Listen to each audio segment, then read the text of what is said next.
जय हिंद दोस्तों, मैं हूं आप सभी का GPAT trainer Rishikesh. Welcome to another video of preparation guidance. But आज हम पेपर समराइजेशन भी कवर करने वाले हैं।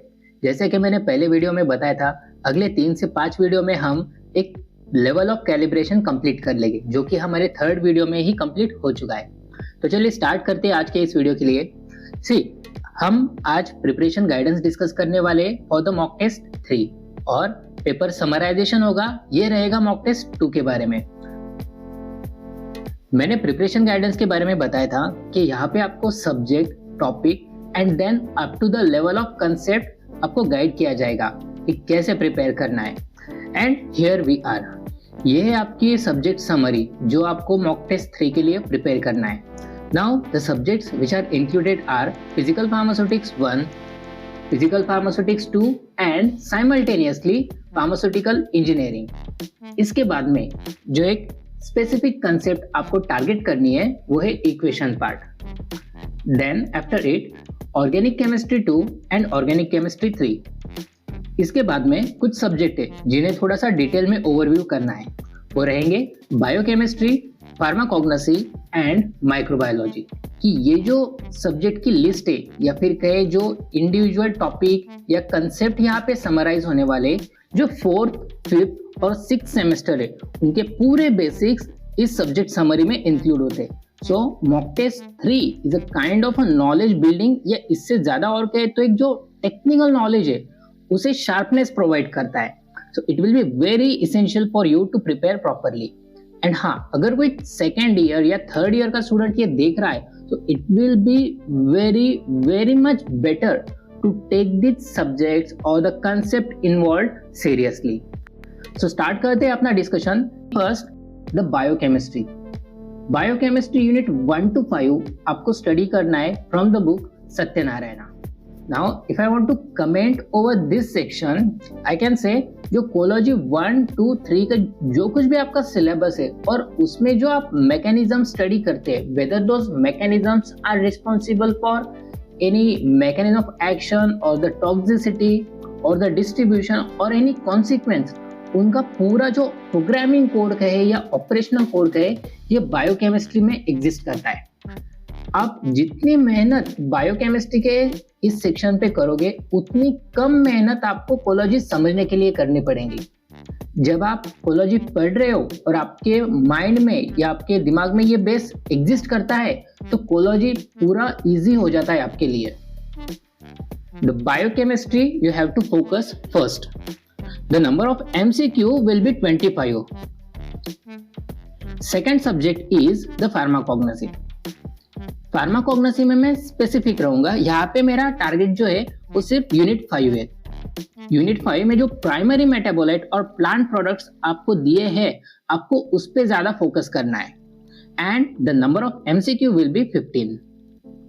चलते अगले सब्जेक्ट की तरफ, जो है माइक्रोबायोलॉजी। इन द माइक्रोबायोलॉजी हमने पिछले मॉक टेस्ट में यूनिट 1 और 2 प्रिपेयर किए थे, जिसका रिस्पॉन्स भी काफी अच्छा मिला है। आई होप कि इस मॉक टेस्ट में भी आपका माइक्रो उतना ही अच्छे से जाए। Now in the microbiology you have to prepare unit 3, 4, 5।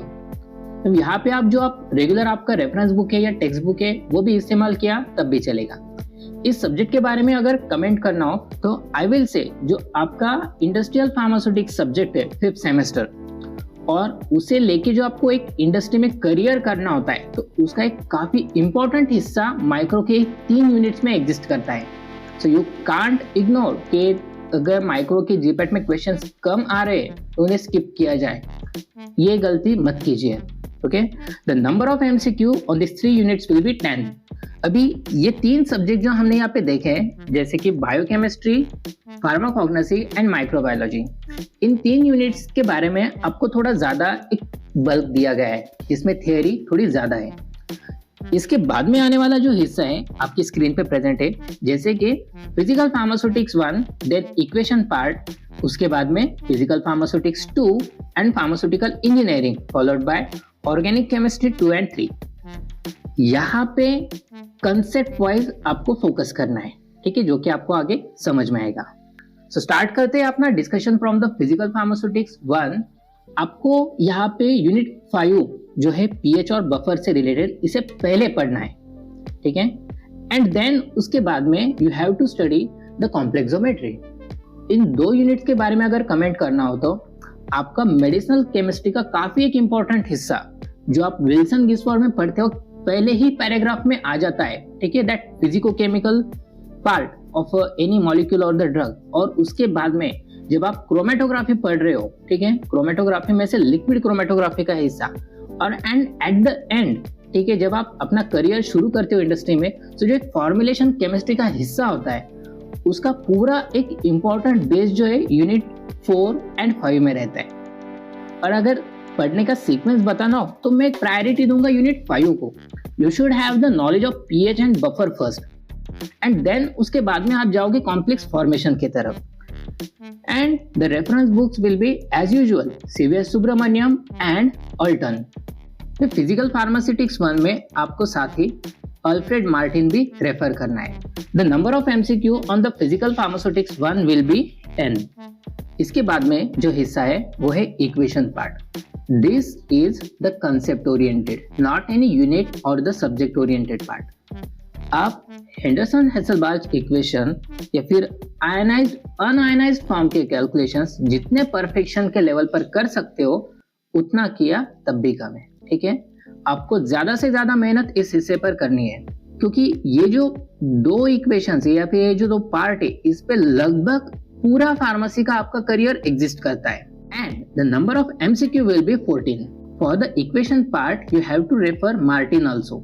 आप मार्टिन, सीवीएस सुब्रमण्यम और एमी अल्टन ये 3 बुक्स को इस्तेमाल करके इस सेक्शन को पढ़ सकते हो। The next subject will be physical pharmaceutics 2 and along with it the pharmaceutical engineering. अभी फिजिकल फार्मास्यूटिक्स 2 में आपको पढ़ना है micromeritics and from the pharmaceutical engineering you have to study the size reduction and size separation part. ये एक relevant section है। The book you have to refer for physical pharmaceutics 2 is the Subrahmanyam and then M E Aulton, और उसके साथ में आपको पढ़ना है Lachman. The number of MCQ will be 20। चलते हैं अगले सब्जेक्ट की तरफ। The next subject is organic chemistry 2। Now organic chemistry 2 में हमारा टारगेट फिर से वही रहेगा, aromatic acids and amine, benzene and phenol. अभी यहाँ पे जो बुक ऑफ रेफरेंस है जो आपका अगर आप रेगुलर बुक इस्तेमाल कर रहे हो तो उससे चाहिए वो रिजल्ट तो हमें पिछले 2 मॉक टेस्ट में मिले नहीं। So I will now this time recommend you to study from the OP Agarwal. मैंने पिछले 2 वीडियोस में ये कहा कि आप जो रेगुलर बुक इस्तेमाल कर रहे हो वो भी चलेगा, but the expected results are not observed.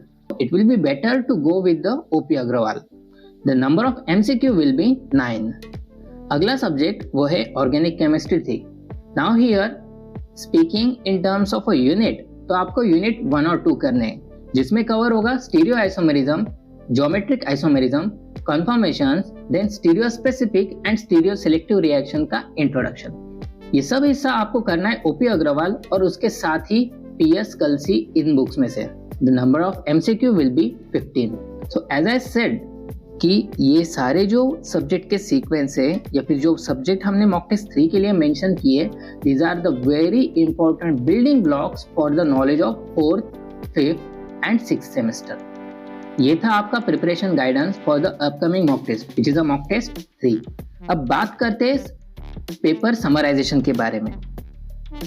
हमारा डिस्कशन क्या हुआ था सबसे पहले कि subject levels in the semester 1, 2, 3 we have the basic subject and in the 4th, 5th, 6th, 7 we have the applied one। जो एक्सपेक्टेड था पहले 2 मॉक टेस्ट में वही हुआ। आपने जो 4th सेमेस्टर ऑनवर्ड था उन्हें थोड़ा सा ज्यादा प्रायोरिटी दिया, और जब ये पेपर समराइजेशन देख रहा हो तो इसमें क्लियरली दिखाई दे रहा है कि जो आपके पहले 3 सेमेस्टर के सब्जेक्ट थे उसमें आप उतना कॉन्फिडेंस नहीं दिखा पा रहे हो। हमारा मॉक टेस्ट 2 के लिए क्या प्लान था ये आपकी स्क्रीन पे है। इन सब्जेक्ट्स को हमें प्रिपेयर करना था। What I said in the first video कि आपका जो व्यू रहता है टुवर्ड द प्रिपरेशन वो इस टाइप का रहता है कि जिसमें हम सब्जेक्ट फ्रॉम द सेमेस्टर 1, 2, 3 इन्हें इग्नोर करते हैं and from the 4th, 5th, 6th इन्हें प्रेफरेंस देते हैं। अभी मॉक टेस्ट 2 का जो सर्वे आया है उसमें हुआ कुछ ऐसे ही, microbiology, Medicam 1 and the pharmacology 1। अभी यहाँ पे अगर माइक्रो को हम थोड़ा साइड कर दे तो मेडिकेम 1 एंड फार्माकोलॉजी 1 के जो क्वेश्चन थे उन्हें आपने कॉन्फिडेंटली सॉल्व किया है। और ऐसा नहीं था कि इजी लेवल था, कुछ डिफिकल्ट लेवल था, हर सब्जेक्ट के लिए लेवल ऑफ क्वेश्चन सेम था। एंड कंसिडरिंग द फार्माकोलॉजी 1, इसमें एमसीक्यू थे 31, ठीक है, लगभग 30 एमसीक्यू थे जो आपने कॉन्फिडेंटली या विथ लॉजिकली सॉल्व करने का ज्यादा से ज्यादा ट्राई किया है। But as expected PP1 organic chemistry 2 cognosy PP2 PE, ये जो राइट हैंड साइड के सब्जेक्ट है स्क्रीन पे, इसमें आप उतना कॉन्फिडेंस नहीं बता पाए। So the conclusion is clear. आपको ज्यादा दिक्कत देने वाले जो सब्जेक्ट साबित हुए मॉक टेस्ट 2 में वो थे ये PP1 organic chemistry 2 and the physical pharmaceutics 2। अभी मैं थोड़ा सा और इस पे बोलना चाहूंगा। अगर मैं फिजिकल फार्मास्यूटिक्स 2 का जो हिस्सा देखता हूँ मॉक टेस्ट 2 में जो था वो था colloids and viscosity, organic chemistry 2 में था aromatic acids and amines, PP1 में था सॉल्युबिलिटी। थोड़ा इसे और एक्सप्लोर करते हैं। अगर मेरा कोलॉइड्स और विस्कोसिटी का नॉलेज ही क्लियर नहीं है तो शायद ही मैं फॉर्मुलेशन एस्पेक्ट समझ पाऊंगा, शायद ही मैं डोसेज फॉर्म से रिलेटेड जो एक इंपॉर्टेंट कंसेप्ट रहते आईपी के वो ग्रास्प कर पाऊंगा अच्छे से, एंड देन शायद ही फिर जो आईपी का एक लेवल ऑफ नॉलेज है वो अच्छे से बन पाएगा, क्योंकि इसका पूरा एक इंपॉर्टेंट बेस जो है लिक्विड डोसेज फॉर्म का एंड फॉर्मुलेशन पार्ट का, ये इन 2 चैप्टर्स में एग्जिस्ट करता है। और जब मैं ऑर्गेनिक केमिस्ट्री 2 के तरफ आता हूँ जिसमें हमें aromatic acid and aromatic amines पढ़ना था, अगर ये नॉलेज क्लियर नहीं है वी कैन नॉट एक्सपेक्ट कि हेट्रोसाइक्लिक केमिस्ट्री हमारी अच्छी हो पाएगी। देन अगर heterocyclic chemistry and aromatic acid and amine का पार्ट क्लियर नहीं है, आई कैन नॉट एक्सपेक्ट कि मेडिसिनल केमिस्ट्री होने वाला जो ड्रग रिसेप्टर इंटरेक्शन है या ड्रग्स की फिजिको-केमिकल केमिस्ट्री है वो क्लियर रहेगी। आगे चलते हैं अगले स्क्रीन की तरफ। अगर आप जो ये 3 हेडिंग्स है PP2 organic chemistry 2 and PP1, और साथ ही अगर मैं aromatic acid and amine and solubility को कंबाइन करता हूँ तो it will be impossible to clear the spectroscopy and chromatography part, ठीक है। जो आप सेमेस्टर लेवल का नॉलेज लेके जीपैट को टारगेट कर रहे हो, सॉरी फ्रेंड्स, वो that will be the failed attempt and I don't want कि वो कहानी फिर से दोहराई जाए। एंड साथ ही आप अगर इन 2 सब्जेक्ट की तरफ देखो, ऑर्गेनिक केमिस्ट्री 2 एंड PP1, अगर ये आपके परफेक्ट नहीं है तो शायद ही कोई होगा कि जिसका मेडिसिनल केमिस्ट्री अच्छे से बन पाएगा इन्हें छोड़ के। ऐसा होने मत दो। जो आपको बेसिक्स करने के लिए कहा गया है उतना अच्छे से करो। ये था पेपर समराइजेशन। अगले वीडियो में इसे और डिटेल और प्रॉपर तरीके से आपको समझाया जाएगा। पेपर समराइजेशन करते वक्त या फिर पेपर का सर्वे लेते वक्त हमें कुछ डिफिकल्टी फेस करनी पड़ी थी, जैसे कि क्वेश्चन नंबर के बारे में या फिर क्वेश्चन क्या था एग्जैक्टली, उसका रिस्पॉन्स क्या मेंशन करना है। इसे इजी करने के लिए मैं एक अपग्रेडेशन प्रोवाइड कर रहा हूँ। जब आप क्वेश्चन पेपर देखोगे, हमने एज पर सब्जेक्ट तो क्वेश्चन को डिवाइड कर लिया, लेकिन क्वेश्चन के साथ ही आपको एक नंबर दिया जाएगा। That number will be considered while taking the feedback. ये नंबर आपके हिंट ऑप्शन में प्रेजेंट होगा।